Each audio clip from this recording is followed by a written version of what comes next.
Hello, folks. Ooh. So good afternoon, and great to see you guys here.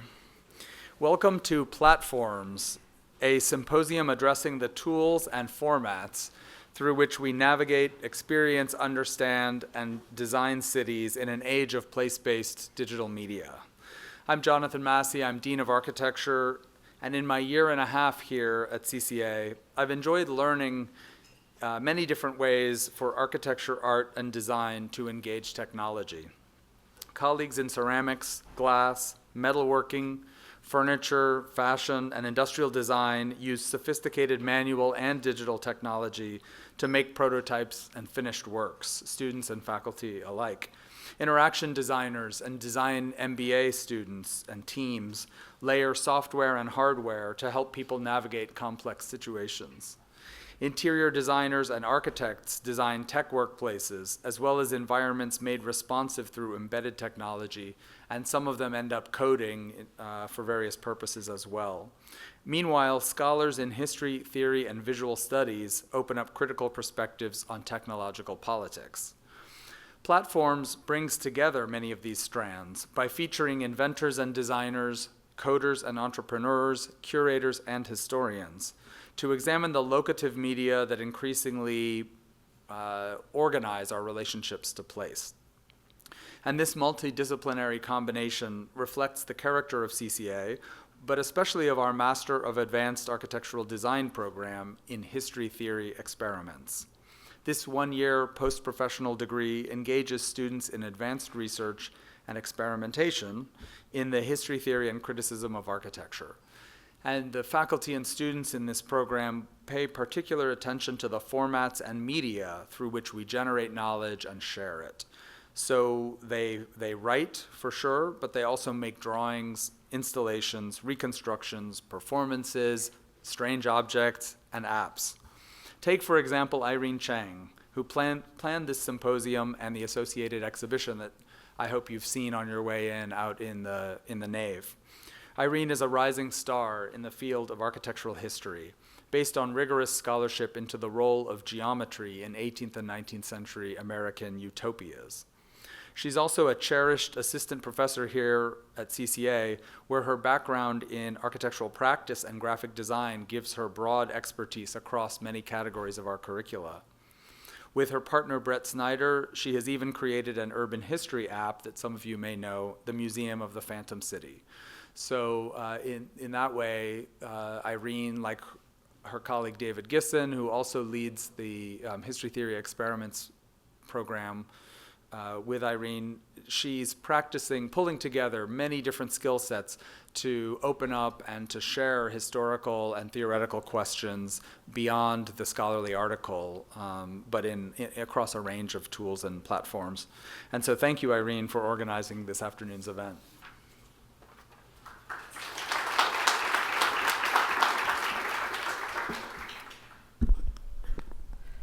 Okay, so thank you for that introduction, Jonathan. And to lead off, I want to say a few thank yous before I forget. First off, to our Dean Extraordinaire, Jonathan Massey, who has been extraordinarily supportive of the MAAD program, the MAAD-HTX program, but also this set of events in particular and helping shape the direction of today's symposium. Also to the Graham Foundation for financial support. This couldn't have happened without a grant. To the co-director of the MAAD-HTX program and the Experimental History Project, David Gissen, my colleague and brilliant colleague and mentor. Michael Epstein, who will be speaking in a few moments, who teaches here at CCA and was part of the kind of organizing committee for this and helped shape the direction. And our administrative staff of the Architecture Division, Amanda, Miley, and Dustin, who have been working extraordinarily hard and sort of making sure everything runs smoothly. As Jonathan mentioned, this conference is being sponsored by the MAAD-HTX program, and particularly something, a kind of sub-project that we call the Experimental History Project. And the mission of the MAAD-HTX is to explore kind of alternative experimental practices of spatial history that is forms of history that are outside the traditional ones of text and lectures, but might include practices like reconstruction, conservation, and new media, which are the focus of today's symposium. And graduates of our MAAD-HTX program include the architect Yves Guy and Joseph Becker, now a curator of architecture at MoMA. And also I wanted to say that this conference and the associated exhibition and the event that we'll be hosting tomorrow really couldn't have happened without the amazing efforts and hard work of two of this year's MAAD-HTX students, Situ Akoli and Meghana Prabhu, as well as an intern, Lucy Washka, who was with us in the fall, coming from Berlin and who unfortunately couldn't be here. Taylor Metcalf, another graduate student in the MArch program, and Eric Rogers, a graduate of the interior design program. So if those of you, especially the students, could you wave your hands, because I really want to acknowledge and thank them for all their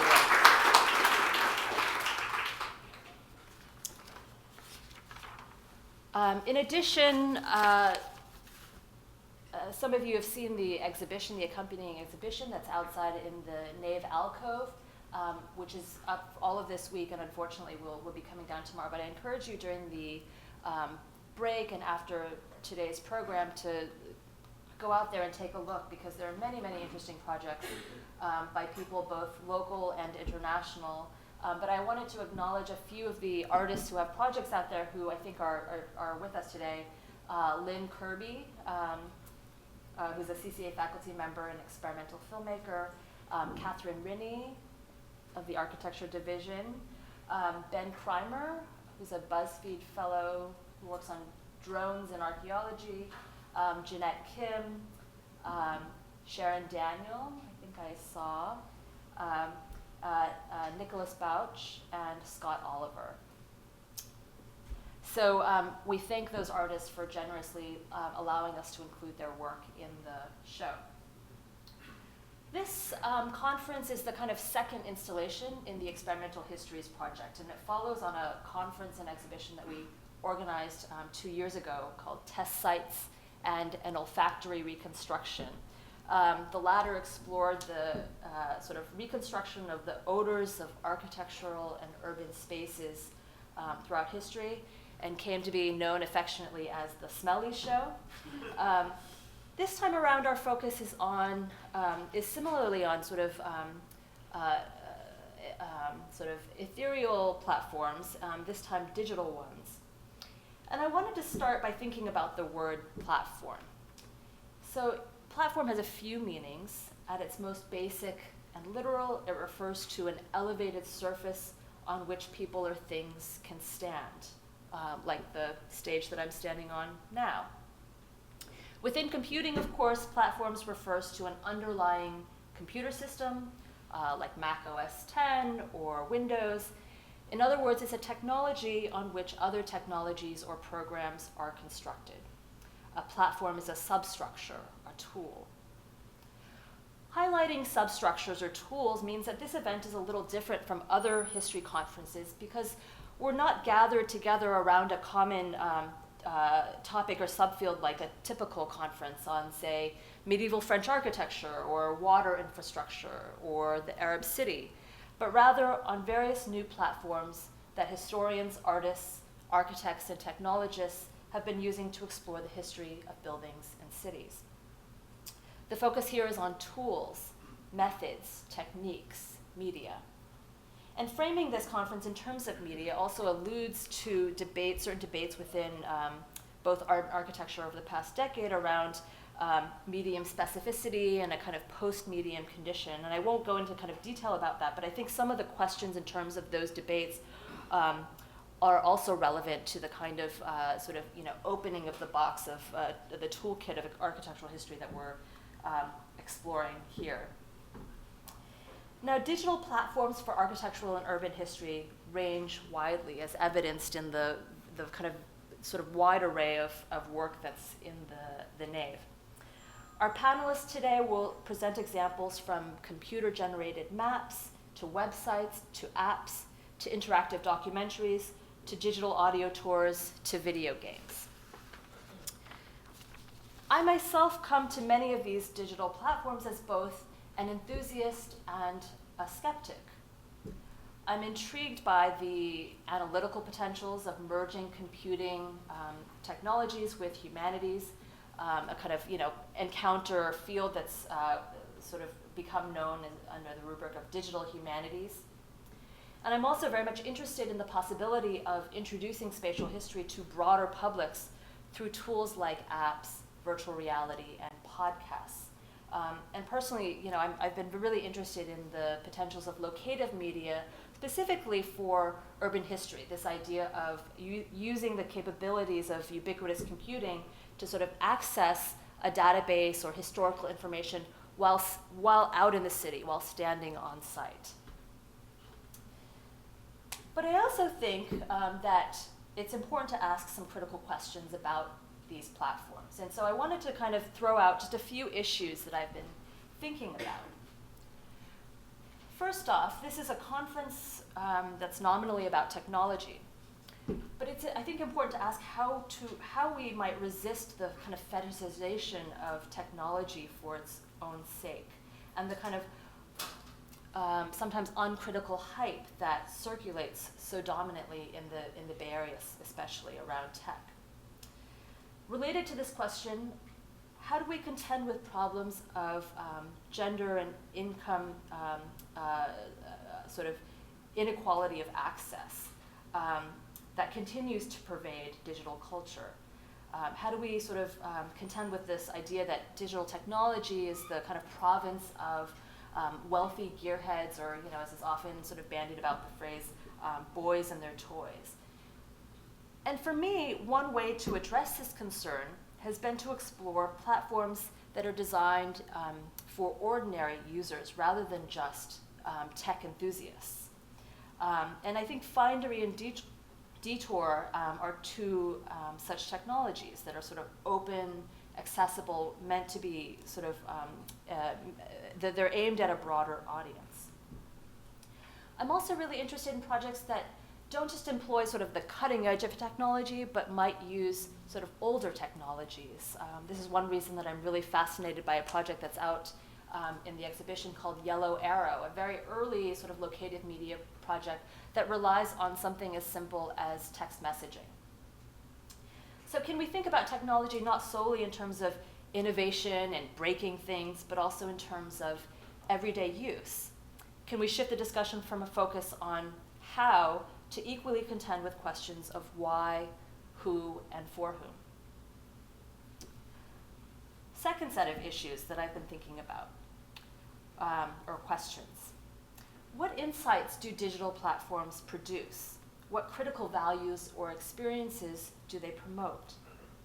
For example, it's sometimes said that the nonlinear structure of a website or a database gives the user more agency to craft his or her own path through a kind of field of information, as opposed to the linear structure of a traditional text or film. But do attributes like interactive or open source, when applied to digital humanities work, really imply a more democratic or less hierarchical approach to the formation and transmission of knowledge? I think there's some consensus that no medium in and of itself is more democratic or egalitarian, and that such claims must be critically interrogated. Or take another example. There's been a lot of hoopla lately about virtual or augmented reality journalism that transports users to another space. Those of you who subscribe to the New York Times, like I do, might have been delighted to receive your free Google Cardboard and kind of try it on for the first time.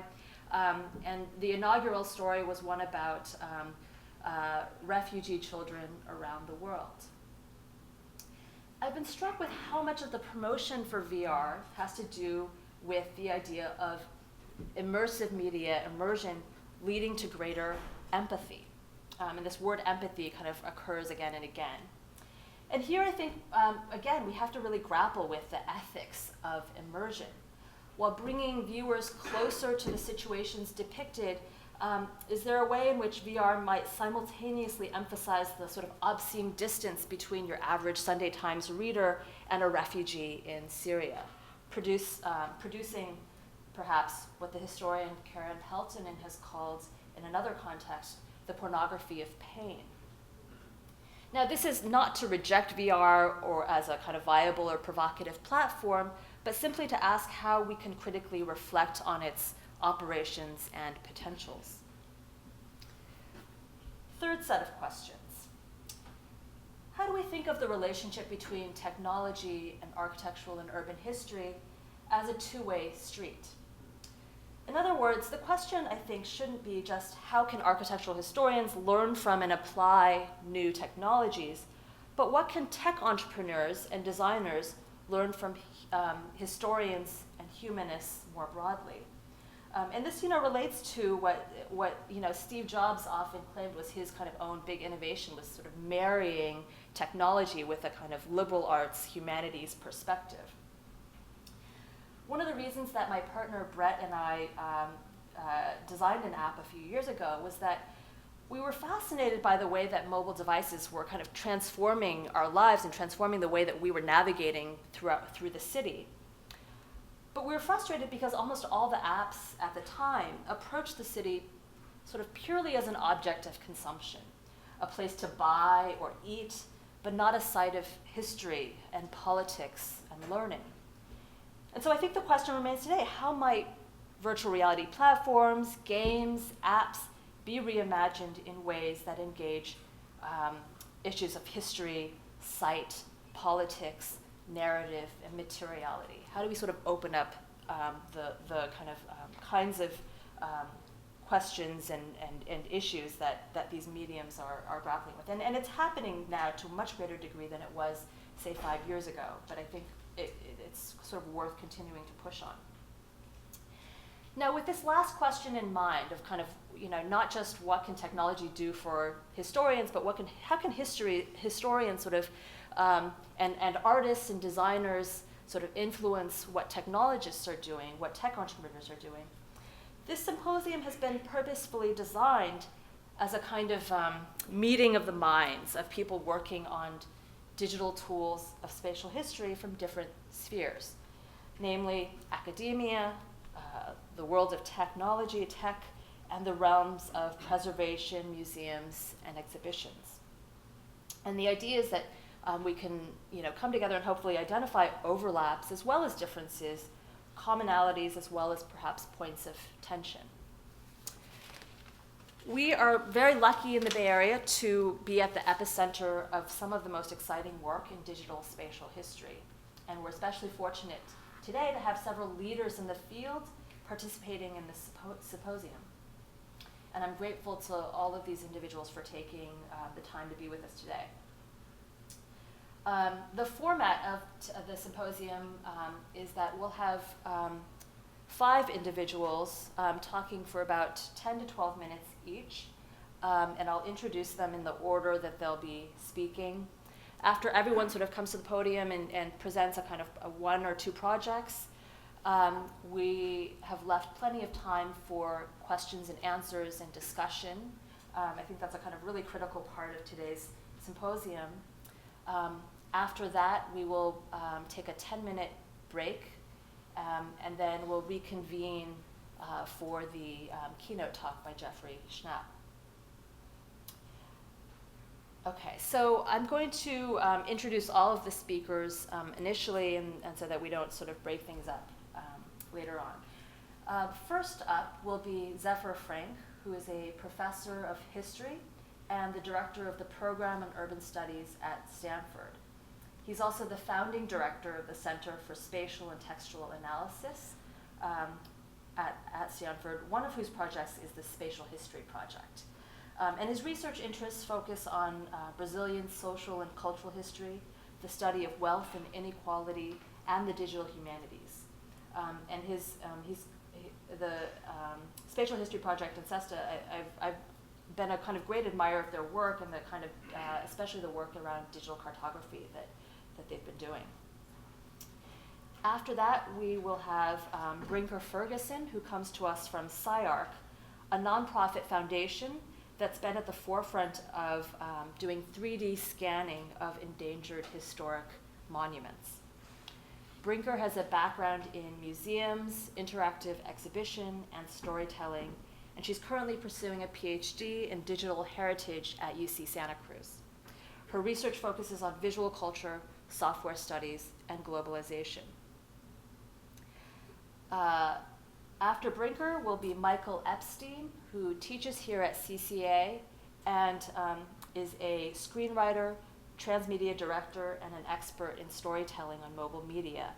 Here at CCA, he teaches classes on narrative and mobile media and is the founder of Walking Cinema, a transmedia storytelling studio that's developed apps for MTV, PBS, the Venice Biennale, and a number of museums. Next up will be Juliet Hinley of Detour, an app that provides curated, location-aware audio tours that was founded by Andrew Mason, otherwise known as the co-founder of Groupon. The Detour app launched in San Francisco last year, and tomorrow, as part of the Explore the Augmented City event that we're hosting, and I'll say a bit more about that in a second, you can try out Detour's tours of San Francisco, exploring, among other topics, the history of the Beat Generation, the Black Panther movement in Oakland, the natural history of Golden Gate Park, and trash and recycling infrastructure in the Bay Area. Joseph Grima will be our final speaker on the panel. He is an architect, writer, and editor based in Genoa, Italy.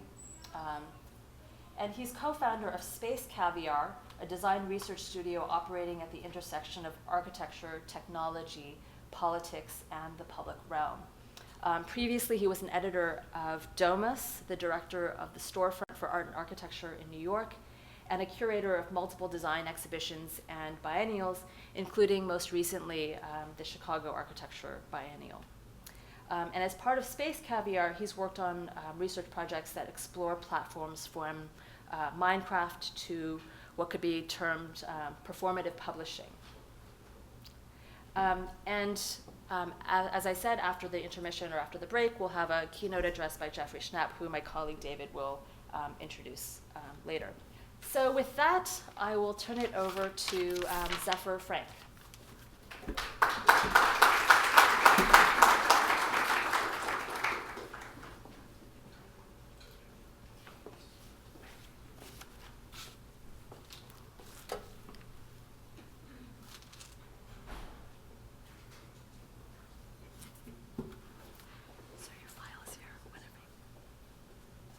Looks like it is. Okay, thank you so much, everyone, for being here.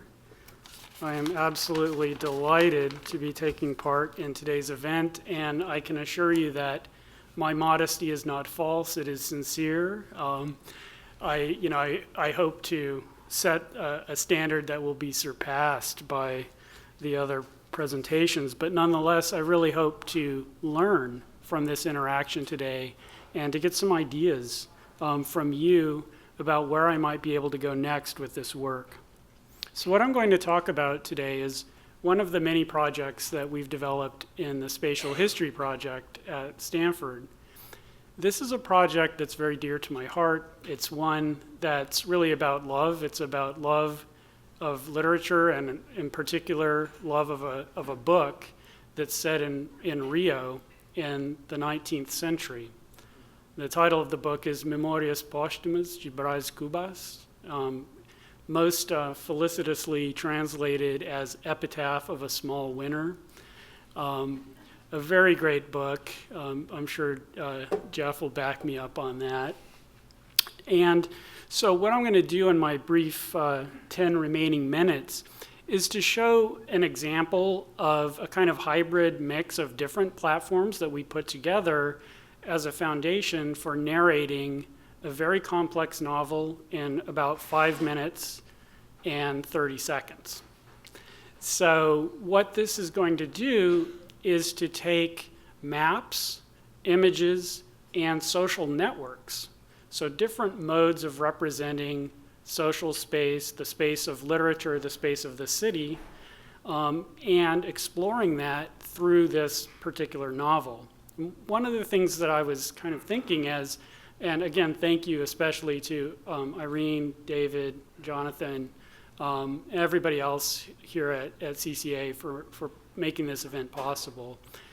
In those opening remarks, I was thinking about the way that, the platform, of course, for me, I really need to stay on script here. I've only got 9 minutes left. I think I'm thinking of like Frogger or something. I'm going to jump on some logs and get across.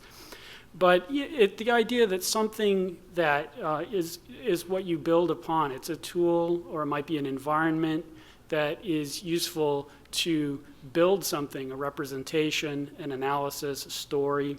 And so for me, the city of Rio de Janeiro is the platform. It's the platform of this novel.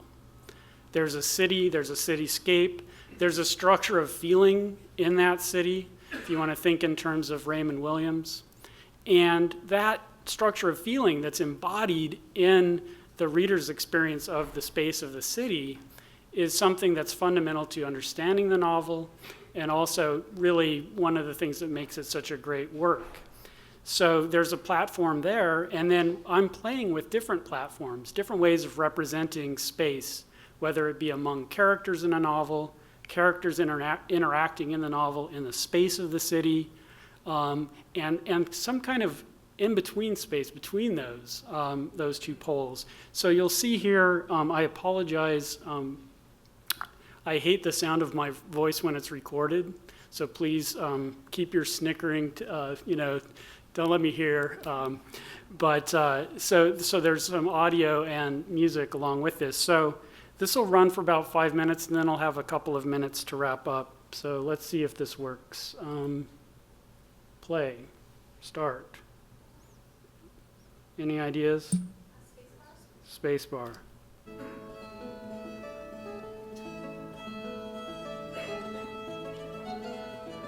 The novel Memórias Póstumas de Brás Cubas, published in Brazil in 1881, is probably the most famous work by Brazil's most esteemed author, Machado de Assis. In this visualization, the characters and places referred to in the novel are animated in sequence and shown in relation to one another and the physical space of Rio de Janeiro in the 19th century. The purpose of this visualization is to bring the space of social networks in the novel Memórias Póstumas into the same frame of reference as the space of the city of Rio de Janeiro, where most of the action in the novel takes place. At the top of the frame, hovering over a map of the city, the connections among characters in the novel are graphed according to a network algorithm. Because novels unfold in time and space, we show the active nodes of the network and their connection to the physical space of the city. In this way, the fictional universe of relationships is shown to be constructed over time through a series of encounters. In each encounter, some but not all of the characters are present in physical space, or, in some cases, in the undefined mental spaces of the narrator, Brás Cubas. In addition, green and red circles represent the character nodes in the social network at the top of the frame and places in the map of the city below. An index of love and hate is represented by the color and size of the circles. Green symbolizes feelings of love, and red hate. The larger the circle, the stronger the sentiment. The book itself is told as a series of episodes and digressions, more or less in chronological order, from earliest to most recent, by a defunct narrator named Brás Cubas. He is rich himself, above average in intelligence, and sent away to Europe for his university education. Upon his return from Europe, Brás moves to Tijuca, where he encounters Dona Eusebia and her daughter Eugenia. The action takes place well outside the city center, and this distance from the action of society leads Brás's father to demand that he descend to the city and take up two great projects, a political career and a marriage, the latter to Virgilia, who will become the love of Brás's life, but not his wife. After a period of courtship and the blooming of passion between Brás and Virgilia, the pair decide to arrange a secret house where they can carry on their affair without fear. The house is located in the down-market, portside neighborhood of Gamboa. As an added layer of security, Brás and Virgilia suborn Dona Plácida, an acquaintance and dependent, paying her to provide cover by living in the house, providing a pretext for Virgilian's presence should unexpected visitors arrive. Braz characterizes the little house as, quote, an eternal higher world with no laws, no institutions. As historian Sidney Chalhoub observes, this is doubly meaningful, as it is thought in connection to a space, Gamboa, where the clandestine slave trade continued to bring Africans into Rio after the 1831 law that had prohibited the Atlantic trade, beyond law and institutions, to be sure. Braz is generally a failure, but never entirely so. He starts an affair in the middle chapters of the book, but this is mediocre in spite of some embers of real passion and ends in failure. He pursues a brilliant career in the Chamber of Deputies, and this too ends with a whimper. In sum, he attempts, but does not succeed, though, and this is crucial, neither does he entirely fail, virtually all of the expected practices and goals of the Brazilian elite over the course of his life. As Roberto Schwartz puts this, inconstancy is a mark of volubility, which is a sign of both the injustice, or caprice, and falsity of Brazilian society at the time. From a historian's perspective, visualizing social relationships in the space of the city is especially valuable with respect to the works of Machado de Assis, because, as Antonio Cândido argues, there is in the work a sense of status, of the movement of social strata, of the power of money in Brazilian society in that time. And therefore, following the story of Braz through his movements in social and spatial terms is, in a sense, to follow the history of Brazil, at least from the point of view of a certain class. The aim of this visualization is to show the complex relationships depicted in the novel as they evolve over time and move through the space of the city. Where and with whom do we find Braz as he finds his way in the world, follows his class instincts, and ultimately dies unmarried, largely unloved, and without passing on the misery of man to progeny he never had?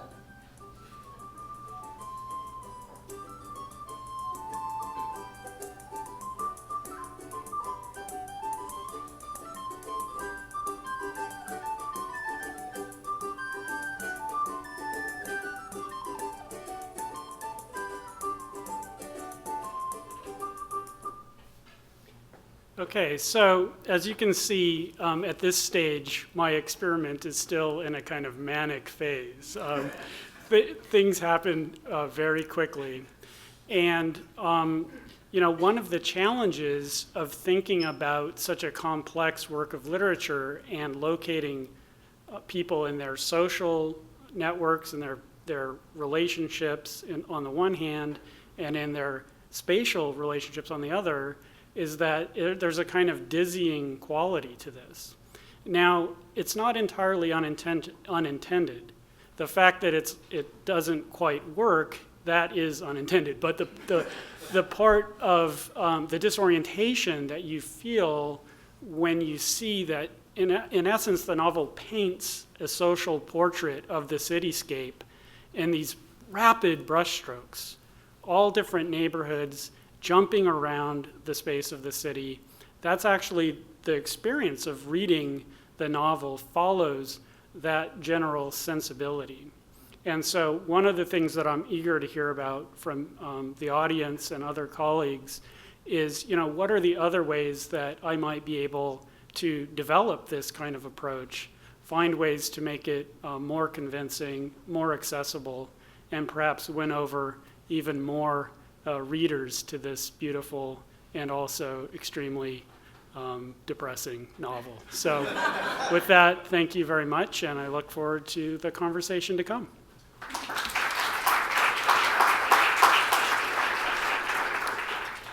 Hey everybody, my name is Michael, and I want to thank Irene again for setting up this really great conference. What I'm going to talk about for the next 10 minutes is a studio that I run that's called Walking Cinema. It actually started about 10 years ago when I was a grad student at MIT, and I got very interested in narrative, and especially what would narrative on mobile devices look like. And my assumption was that it would have a lot to do with the mobility, the ability to actually walk around with these screens. And I got very interested in the idea of, could we form a sort of physically engaging form of storytelling? And that's where we got the name Walking Cinema from. And so I'm going to show a couple of projects that kind of show how we went about doing that. And a lot of it just happened to be with urban history, because that, in a way, is the most compelling story that we find around us as we move through cities. And so, I'll show you the first project that we did is called, this switch. Hopefully it'll switch around.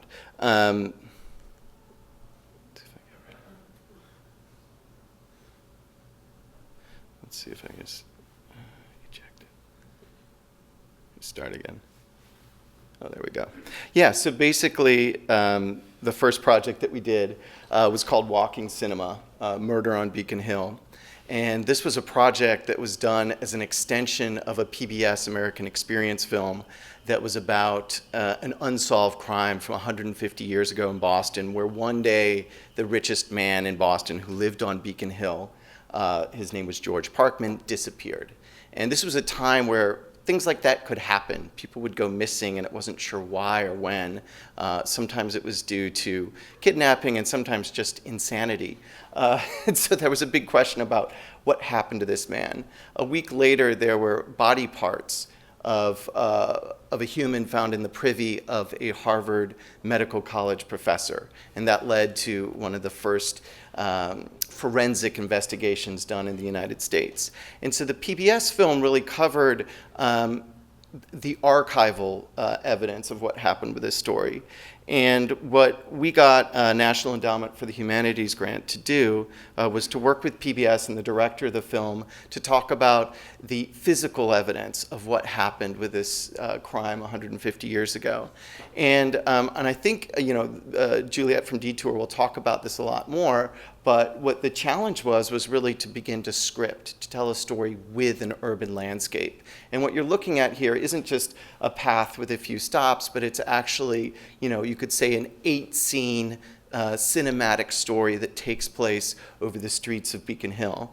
And I'll just show you what it starts like. Basically, in the app, you go to a point. This is the Mass General Hospital. If I was in Boston, I could get GPS directions. I'd see where I was on the map. And then I go in and you see that there's 5 sub-chapters. And 4 of these are video. The 5th one is audio that walks you to the next stop. And basically, when you get to a chapter, you get a brief description of where you should be and any directions about, when to be there. And then you have this video.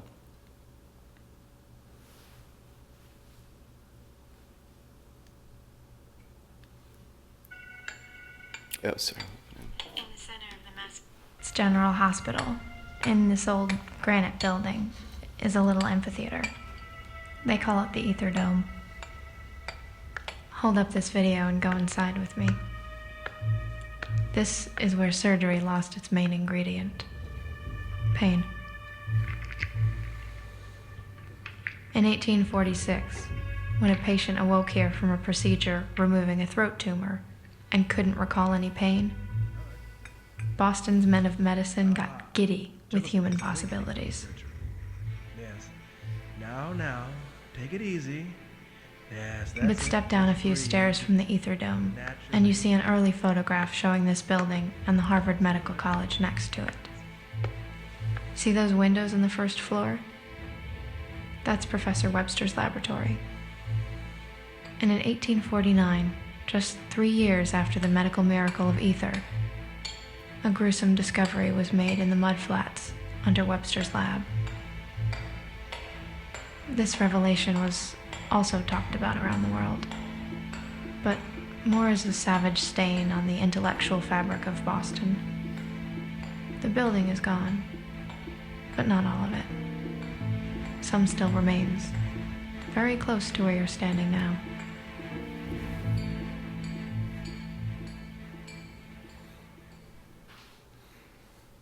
Yeah, and so basically that's the way that the story continues, as you find these pieces of evidence along this path that sort of take you deeper into the story.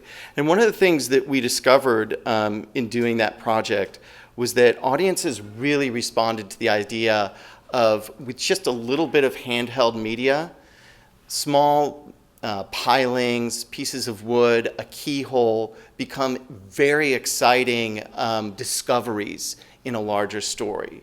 And it was this idea of artifacts and installations that we got really into in the next installment that we did of Walking Cinema. And this was in Gloucester, Massachusetts, which is it's America's oldest fishing village. It's about 30 miles north of Boston.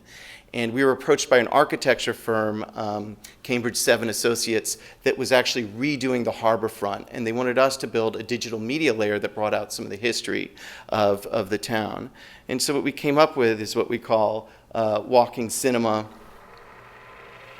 Posts from Gloucester. It's based a lot on the idea of making and receiving postcards as you walk along this waterfront. And one of the most striking things that we found, again, was this combination of artifacts and digital handheld media. And at one point, you can see it's about a mile walk, again, that you walk along the waterfront, and you have various points where you can stop. Some of them you can actually take augmented reality postcards with historic characters. But we found to be the most powerful thing in talking to people was the ability to physically touch history through this mobile story that was almost like a key that let you unlock places. And so at this point in the tour, we talk about a sort of Paul Bunyan-like figure from the history of Gloucester. His name is Howard Blackburn. And basically, all you know is that he went out on a fishing trip, the sea got very rough, and he was out in a small boat.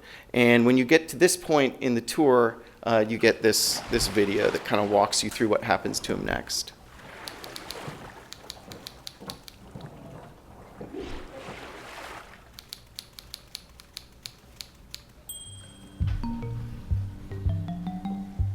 Okay, you should be next to the Dory. Go ahead, get inside and have a seat up front. Feel free to set your phone in the little box at the front of the Dory. You can watch the video while you row. For centuries, Gloucester fishermen fished from these little boats. The dories were lowered into the water, and in teams of 2, the fishermen rowed away from the schooner. They knew that once they left the mothership, anything could happen. Howard Blackburn was out in the Grand Banks. He was in this 16-foot dory with Tom Welsh. They're out looking, the storm blows up, the temperature's getting colder and colder, and they spent the night. They couldn't make it back to the mother vessel, and in the morning, it was gone. Howard Blackburn, he started to row. And the boat, it was taking water on, and they had to take turns bailing. And Howard took his wool mitts off and set them down in the water. And when Tom Welsh went to bail, the first thing he bailed out was those mitts. Tom looked up and said, "Howard, your hands, they're freezing up." And Howard looked down, and they were. He did the only thing he could. He froze his fingers on the oars in an O so he could still row. Go ahead, lock your hands on the oars and imagine rowing and rowing, with hands stuck to the oars. You can almost feel that numbness in your face, your fingers. Now hold that feeling and take a postcard. Whoever takes the picture should step back from the boat, and you should hold those oars like they're your only hope for survival. It'll be like an SOS card from the boat, and you'll relive how numb Blackburn must have been, physically and mentally. So, at that point, the app actually pops you out into what you could call an augmented reality postcard where, I could actually point at somebody in the audience here and put them inside of the boat. And then you're done, and that's basically the story continues from there. Oh, cool. Thank you for the postcard. That was us experimenting with this idea of going beyond just video, but this concept of bringing the audience more into the story, especially the idea that history isn't remote, that it's something that you can physically touch and experience and discover if you know where to look. And I think that's one of the key things that I think is important about what Irene brought up at the beginning here is this idea of democracy through digital or public engagement. I think that story, in a way, is one of the key parts of that equation. That it's not just ideas or technology that brings people out to do things. It's stories that they feel like they can be involved with, where there's a sense of mystery and pace and character. And so, that's really what we try to do in our work. And I'll just end with a project that we're just beginning to get started with. And sorry, Irene, it's very close to the title of your Phantom City. But this is our third walking cinema project, and it's called Museum of the Hidden City. And it looks closely at the phenomenon of inclusionary housing. Which in over 400 cities in the United States now is a program whereby every new residential construction has to have a certain percent of affordable units in it.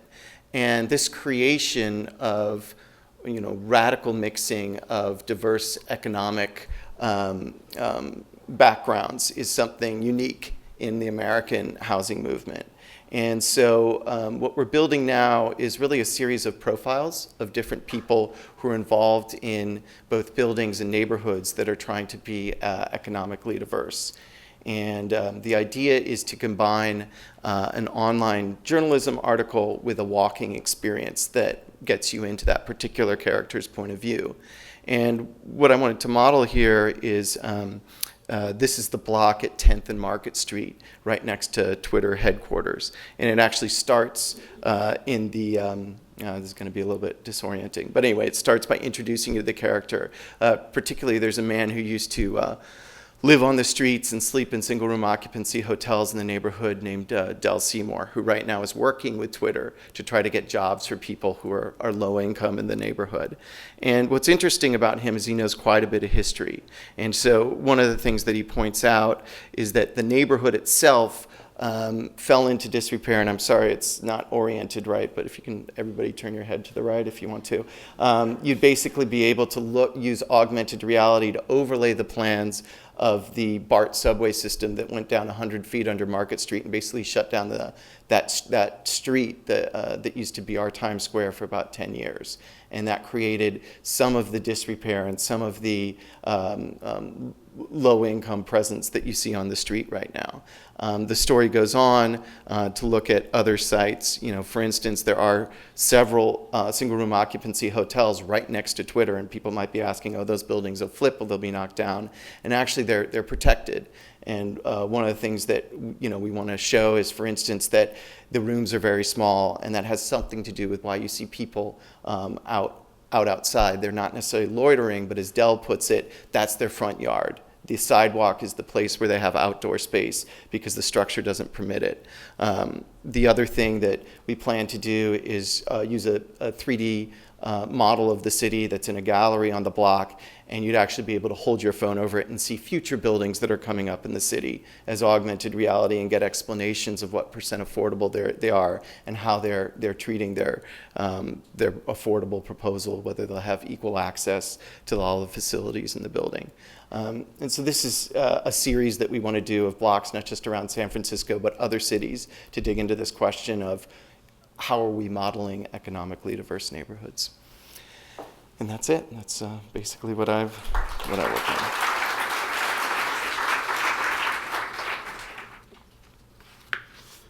Hey, my name's Juliet. I'm here on behalf of Detour. We are really a team of people. There are about 15 of us who work at Detour as engineers and journalists and sound designers and composers and producers. But I'm here to talk to you about Detour, which is an iOS app that uses your location to trigger audio content, basically taking the form of audio tours.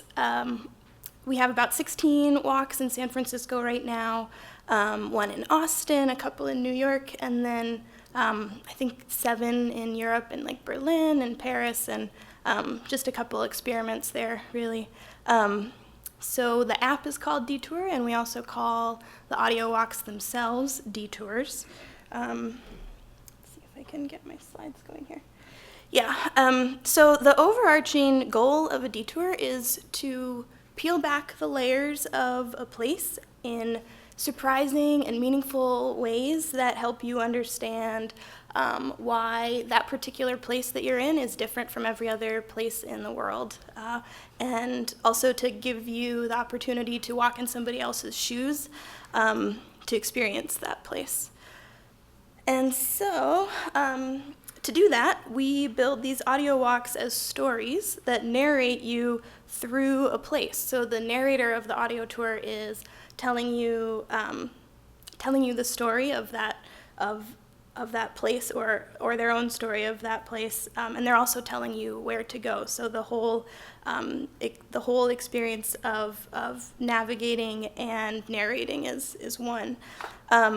And we do that with these three things in mind. Like a detour is built from a narrator, a theme, and a path.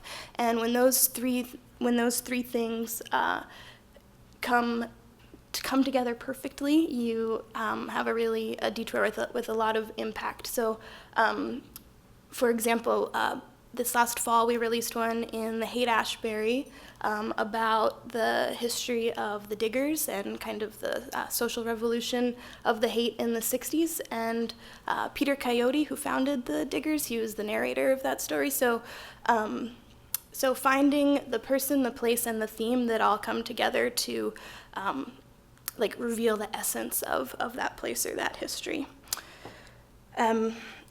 Other examples of some detours that we have in San Francisco are the Castro with Cleve Jones. So you have about an hour and 15-minute walk around the Castro, narrated by Cleve Jones, who is a legendary gay rights activist who still lives in the neighborhood. And his personal story of moving to San Francisco and coming out and being part of the movement is so intertwined in the history of the movement itself that his story and the history weave together into this very moving narrative. The picture in the top right up there, those are three women who live in the Tenderloin, which is another one of our detours, where you get to walk around the Tenderloin with three people who live there and have lived there for a long time, and their lives have been totally shaped by all of these places that a lot of people who would be taking audio tours in San Francisco probably wouldn't go on their own. And then the very first detour that we produced is at Fisherman's Wharf, which I was really resistant to going to Fisherman's Wharf when I moved here, just for the sheer horror of the onslaught of tourism. And so this detour takes you to Fisherman's Wharf, but then literally leads you through a set of secret doors out onto the back docks, and you end up being narrated around the back alleys of Fisherman's Wharf by this man named Candy, who's been a commercial fisherman for his whole life. So those are some examples of walking in somebody else's shoes to get a story that to learn and understand a story you wouldn't be able to any other way. And we think of these as stories, but also as documentaries that take place on location, and by you taking the walk, you're kind of completing the story. So I'm going to actually now play you two parts of two particular projects, and then I'll also tell you a little bit about how we make detours. And before I play these parts, I just want to say that you really have to go and do a detour to understand the experience of doing one, which I know sounds so irritating, but it's just true. It's like trying to explain how great a song was by just using words to, it's just not the same. But you guys will be able to take some detours this weekend if you want to. So the first one I'm gonna play a little minute from is from our architecture detour. It's an example of detour getting you inside these big impenetrable buildings that you probably wouldn't go into otherwise, or things like buildings that you can tell have a lot of history, but maybe you have no idea what it is or how to access it. And so what detours do is they take you right inside. This one starts on Market Street. It's right down by the financial district, and it's narrated by this guy, Rick Evans, who's an architectural historian. And I love this detour because it sounds really straightforward, but it actually isn't. So you start on Market Street, and then about halfway through the detour, you are in the basement of the Wells Fargo building, which looks kind of like this. And so this is where you would be hearing the audio I'm about to play. So just a few more steps.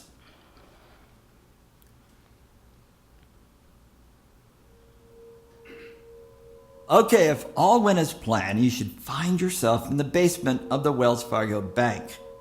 Take a right, step down those stairs, and walk towards the vaults. Please note, there is no photography allowed anywhere in the bank. Pretty extraordinary, isn't it? All banks had vaults at this time. The first place a bank manager brought you was a vault in order to impress you that your money was safe. Remember, in 1908, there's no TV, no radio, no internet, and the only way the bank manager can prove to you your money was safe is by bringing you to the vault. Today, it's a safe deposit room. You're going to notice throughout the bank, when I take you upstairs, that the architect actually used a lot of different symbols to let you know your money was safe. You'll see symbols of astrology, mythology, and also nature, including the friendly ground squirrel. Now, why would we put a squirrel in a bank? Think of the analogy of squirrels saving nuts underground, saving. And of course, you've heard the term squirreling away your money. Turn around and go towards the staircase. See if you can find the squirrel. Every bank in this period had a squirrel somewhere in the design, along with many other kinds of symbolism. A whole visual language around money. Did you find it? Now notice all the squirrels climbing up the vine on the side. These are details that you rarely find today. Let's go up these stairs now, and I'll show you some even stranger examples of symbolism.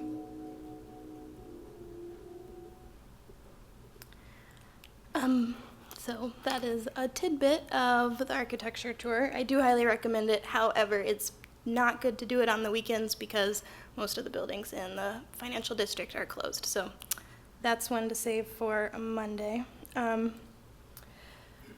This other detour I want to tell you about takes place in Oakland, and it's about the history of the Black Panther Party. And it's an example of a detour that kind of illuminates a place that looks pretty nondescript and just kind of like a regular neighborhood, and reveals a history that's almost entirely invisible. And that's kind of generally what detours are aiming to do, which is like taking what's left, what you can see, and then giving you the story that isn't visible anymore. This one takes place in the Santa Fe neighborhood of Oakland, and it's narrated by a guy named Dat Thompson. And the first part of the detour, it begins at an elementary school, actually, and then it walks you to a very significant but unmarked intersection. Oh, take a left here and keep walking up Market Street. Where was I? Oh, that's right. I was talking about myself. I grew up in Oakland, always hearing about the Panthers, but not in schools and not in textbooks. My parents and grandparents would tell Panther stories, oral tradition and all of that. And now it's my turn to tell those stories. You see that intersection up ahead? It's pretty crazy at rush hour these days. But back in 1967, there wasn't a stoplight, and it was way worse. A couple of kids from Santa Fe Elementary were struck and killed by cars that spring. The community got a petition going and demanded to have a stoplight installed. The city said they'd get around to it. Well, some people didn't take kindly to that. They decided to take matters into their own hands. So one day, the school bell rang, these kids were booking up the block, weaving around these signposts, hopping off these walls, and they come face to face with the baddest crossing guards they had ever seen. See that stoplight at the corner? Pull up right next to it. As you approach the intersection, imagine this scene. Honking cars backed up in every direction, neighbors out on their porches, police cars pulled up on sidewalks, red-faced cops staring in disbelief. Lean against this stoplight. What did those cops see? Young black men in leather jackets with crooked berets, carrying shotguns, escorting elementary school children across the street. These hip, strapped-up crossing guards were the Black Panthers. What do you think you're doing out here? Black guys with shotguns directing traffic. That's crazy, right? Well, maybe. But in 1967, it was also legal in California. Huey P. Newton was a law student. He actually carried law books around with him. So when the police confronted the Panthers at this intersection, Newton would prove their actions were legal by quoting the law to the officers. We are operating well within our rights. Now back the fuck up. And what do you know? The city got that stoplight installed ahead of schedule. You're leaning against one of the Panthers' first contributions to Oakland.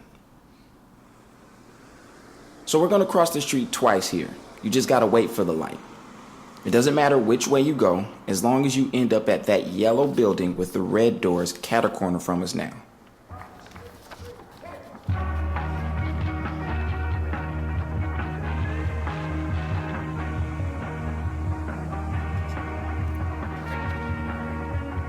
That feels good, right? Just crossing the street.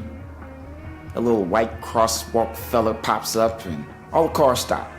You don't have to worry about getting run over. Your tax dollars just protected you from getting squished. That's the system working as it should. And that's all the Panthers wanted for the kids in their community. All right, you should be standing in front of two red doors. Now, this building here, this is a historic landmark. This is the Black Panthers' Pennsylvania State House. Go ahead, read the plaque, I'll wait. Just kidding. There's no plaque. I'll have to tell you about it myself. Take a left here and keep walking up. It's gonna play.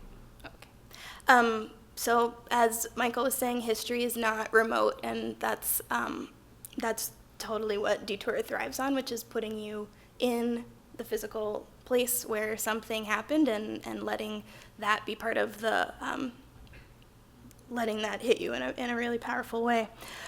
So I'm over time already, but I want to tell you about how we make detours. I'm going to do it really quickly. We'll see how this goes. The app uses GPS to know where you are, and that's how it knows how to play the right thing at the right time. But to tell the app how to do that, we use this program that the engineers at Detour have created, which is called Descript, and it's a text editor, audio editor, and a mapping tool all in one. So also, as Michael was talking about the story being scripted to the landscape, this software is what lets us do that in a way that wouldn't take 8 years to make a 45-minute audio walk, though they still take about 5 to 6 months to make. Real quick, detours are basically built as a series of pins on a path, and each pin triggers particular content. So each pin has sound design and music and narration all attached to it, and that means that each segment of the path corresponds to a part of the script. And as you might imagine, there are a ton of challenges. I was going to talk about that, but I won't for time's sake at this point. We're currently working on 2 detours, one in the Mission and one in Chinatown, and we're also going to start producing in New York City, Chicago, and LA this year. And you all have access to Detour this weekend, like I said, and these are my personal recommendations. There are a lot to choose from, but I would totally go on the Castro, the Tenderloin, Black Panthers, Beyond the Painted Ladies, and Trash, and I'd be happy to talk to you about any of those over snacks at the break time. So we'll call that good. Thank you so much.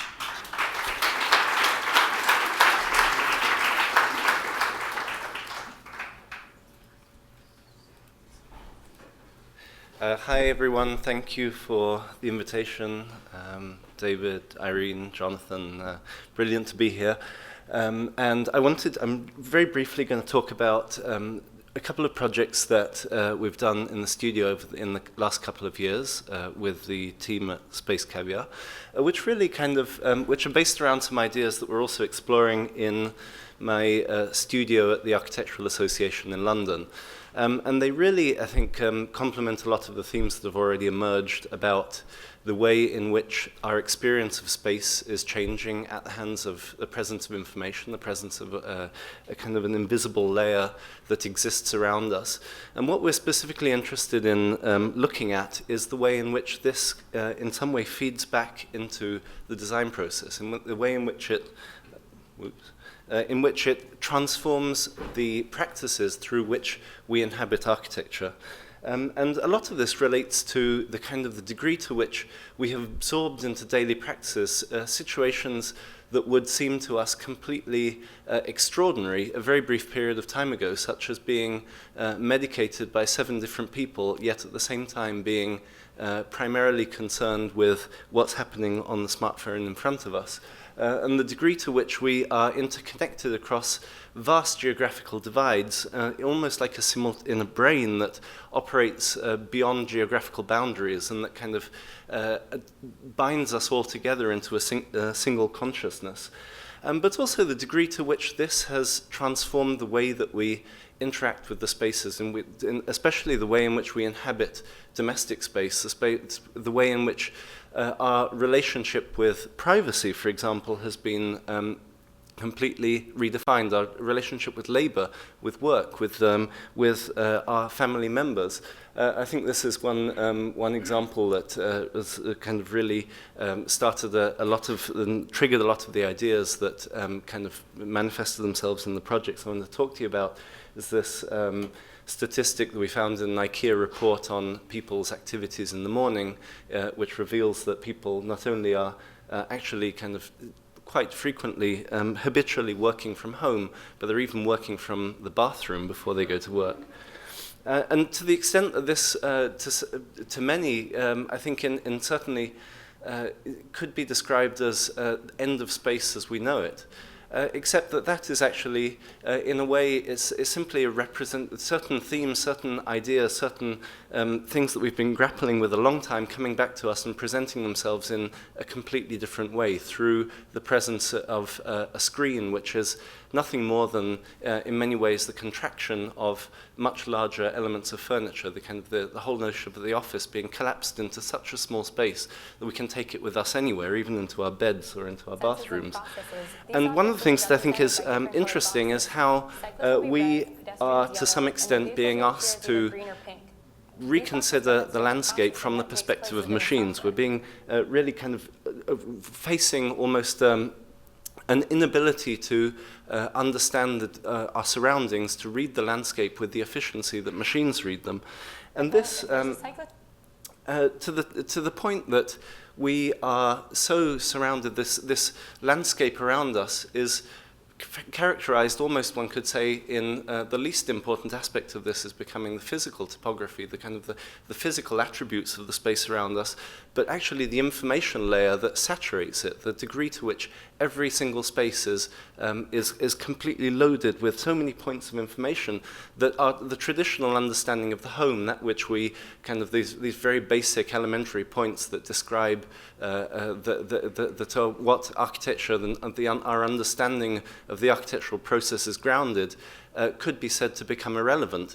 And so in the context of this, how do we redefine our understanding of architecture? How do we redefine our relationship with information? How can we become the architects of information in a way? Especially since so many of the kind of the situations that surround us are laden with all sorts of kind of political dimensions that we have not yet completely assimilated ourselves, that we're really kind of in many ways unable to even comprehend the agency of the items that we live with, and also their ability to begin to kind of take on a cognizance of their own, a kind of an understanding of their own, of what happens around them. And again, these are not necessarily new ideas. These are Raina Banham, who was a great lover of California, who visited this part of the world frequently in the 60s and 70s, was through an extraordinary project, A Home is Not a House, a text that was published in Latin America, was really kind of captured what was already at the time a fundamental transformation that was happening in our relation to domesticity at the hands of technology.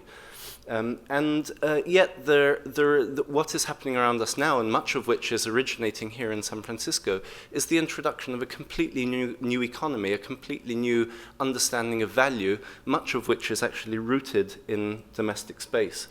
And a lot of the work that we've been, kind of our approach to this has been defined or has been centered around the attempt to develop a new methodology, a new way of understanding our surroundings, understanding the way in which we relate to our surroundings and other people relate to their surroundings, and to actually kind of paint or to be able to describe in some way or capture a relationship to the home, which is possibly most, how can I say,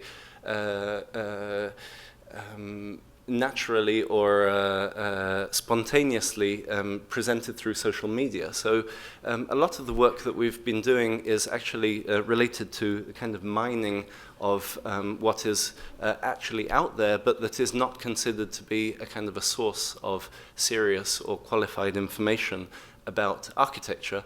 But actually, when one kind of considers it from a different perspective, it's extraordinarily revealing. And this image, which referenced Fortress of Solitude, was actually kind of inspired a film that we made a couple of years ago, which of course in turn is inspired by Superman's abode. And so one project that I wanted to present is called FOMO, and that is it's a project that I began right after I ended my term as editor-in-chief of Domus, and it was a moment in which the first kind of companies were emerging, especially in the US and across Europe, that were attempting to leverage the power of artificial intelligence to automate the process of production of journalism. And this typically took the form of news articles of the kind of Reuters high-speed kind of short articles that kind of captured the very basic, essential elements of a news story just as it came out, or sports stories or financial stories. And they were typically kind of seen. The New York Times, I remember at the time, did a piece in which they presented 10 snippets of stories that were written, or kind of short stories written by humans and 10 written by artificial intelligences, and kind of put them against, played them off one against another, and you could actually vote. You had to kind of guess which were written by machines and which were written by humans, and it would give you a score at the end. The point obviously being that there was a clear trajectory towards the automation of one of the most fundamental tasks of modern society, which is journalism. And I became kind of interested in the idea, and of course, having been just recently involved in a kind of very much invested in the world of journalism, I became fascinated by the idea that actually journalism could be redefined in some way, or that what was at hand was not necessarily the displacement or replacement of one editorial practice with another, and that humans would be simply pushed out or left to their own devices, to their leisure time, reading stories that were written by computers somewhere else around the world, but that a new form of collaboration would take place in which the editor became a figure more like a one could say a scriptwriter, somebody who was actually looking at the world around them and understanding and actually kind of capturing different elements of information that existed out there, but they were probably not going to be able to respond to quickly enough, and to in some way create a recipe through which, through a collaboration with machines, a new understanding of journalism would emerge. And so what emerged from that was a project called FOMO, which which began experimenting with this idea that automation could be not the kind of the end of journalism or the end of human participation in journalism, but it could be the beginning of a new form of collaboration between humans and machines.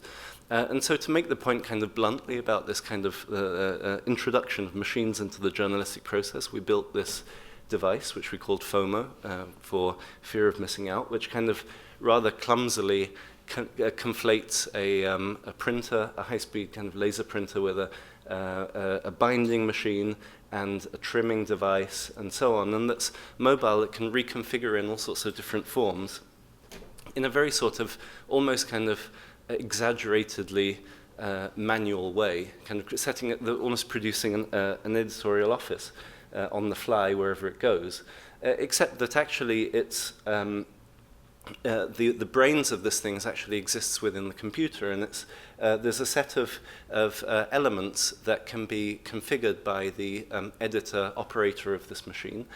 So, for example, and the kind of the idea from which it started was to attempt to build something that would be able to capture the high intensity of the vast. One of the things that, for example, a computer could do that a human would never be able to do is to produce some sort of journalistic product out of the vast amount of social media that is produced in certain public events, such as, for example, the opening of the Venice Biennial, from which the name FOMO, because increasingly our not only our kind of our economy, but also our culture is based on on experience, on being present at something. And so the idea of being able to capture all of this kind of collective production of information that happens in certain places, but also places where one might not necessarily want to be, such as Ferguson, for example, when there was a significant amount of collective recording and broadcasting of information. And the project kind of evolved over time, and I was going to show you each time it traveled to a different location. It went from Milan to Venice, to the Biennial, and then to Art Basel, and then on to the Victoria and Albert Museum, stopping off in Matera on the way. And each time it went to a different place, we rewrote the script, we rewrote the kind of the algorithm that was running this thing. And I wanted to show you the most recent iteration, not that it's any better or less interesting, more or less interesting than the others, but just as an example, in which the interaction with it became completely automated, and it worked with the public at the event that was coming through the Victoria and Albert Museum. And anybody who could come up to the machine and tweet at FOMO their postcode, which in the UK is relatively specific. And the FOMO would tweet back to the user that their an artist book is being generated for them, and it'll be ready in 2 minutes at the FOMobile printer. And then a couple of minutes later, it would give them a tweet back to them, the artist book is ready. And then occasionally we'd get the person kind of engaging almost in a conversation with the machine. And the result in this particular instance was a reinterpretation of Ed Ruscha's well-known artist books of the 1968, which were kind of 26 gasoline stations, if I remember correctly, or 9 swimming pools and a broken glass. And this literally took the format of Ed Ruscha was famously quite, he did 3 editions of these books, and the first one was numbered, and he became quite frustrated with the fact that it became so valuable so quickly, so he did a second edition of 2000 that was not numbered, and again it became incredibly valuable, so we thought we'd fix this for him and make it completely unlimited edition. But on top of that, we made it in such a way that each issue was personalized in the sense of it being completely, so each is unique, but also there's absolutely no sort of seriality to it. And so the script was capable of capturing, based on the postcode information, the location. And it would be like East Ecclesfield, so it would actually describe it as a location. And then in the place of swimming pools or gasoline station, it would capture interiors, which was also, I think, one of his books was on Los Angeles interiors, that were all within a radius of 500 meters from the home of the person who lived there.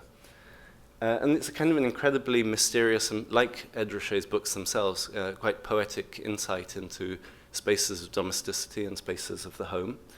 And I don't usually tell people how it's actually done because it's kind of nice to kind of keep the magic of it. But what it actually does is it scrapes Gumtree, which is like a sort of Craigslist that's quite popular in the UK, and looks for ads for curtains, carpets, and beds. And we chose Gumtree because it actually stores the highest resolution images, so they're actually really beautifully photographed. And of course, when one's photographing something for Gumtree, it kind of one tends to be photographing it inside one's house, so it kind of provides this involuntary window into one's. And then I think I'm already way over time. So this kind of was the sort of a culmination of a process of investigation into this relationship between the home and the production of information. The idea that the home is a factory of information, which is a reality that we're completely at ease with. That is what the home is today, and it's actually beneficial to us. But we're also interested in the idea that this is a condition that doesn't necessarily need to be permanent. There are moments in which we don't want it to be a factory of information. We don't want it to be our fridge to be necessarily spamming the world with 50,000 emails. And we want to actually be able to shut it down or create a moment of digital privacy that replaces with a kind of a contemporary reinterpretation of the idea of drawing the blinds or drawing the curtains of our home.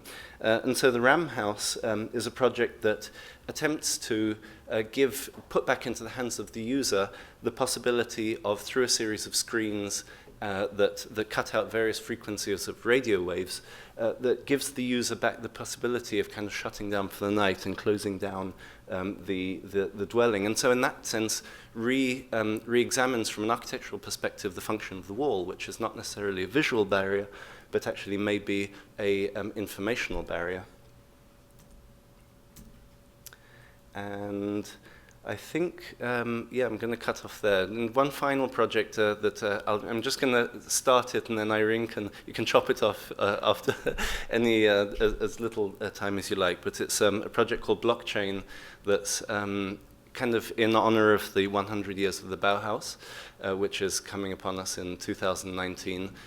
We recast Walter Gropius as a Gulliver who travels through contemporary creativity, exploring 9 worlds in Minecraft, and muses and meditates on the final realization of his dream of absolute creativity that is located in the online world.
Entering a new chapter of my life that, contrary to the normal expectation of life after a century, looks to me just as turbulent and perilous as the period preceding it. I realize that I'm a figure covered with labels, maybe to the point of obscurity.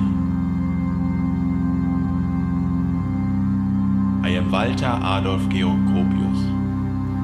I'm a German architect and founder of the Bauhaus School. For 86 years, I walked in the real world. Now, I find myself moving through this parallel reality that we define as digital? Is it this pixelated, technological, digital data archive, the space we are all destined for?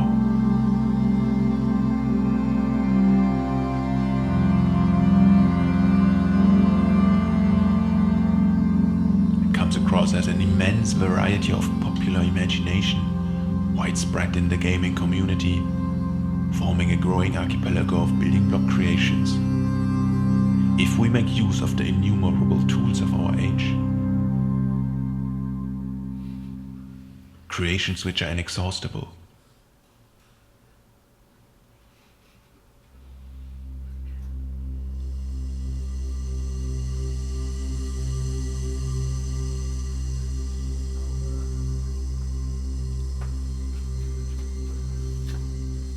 And you're coming to a cinema near you very soon. Thank you.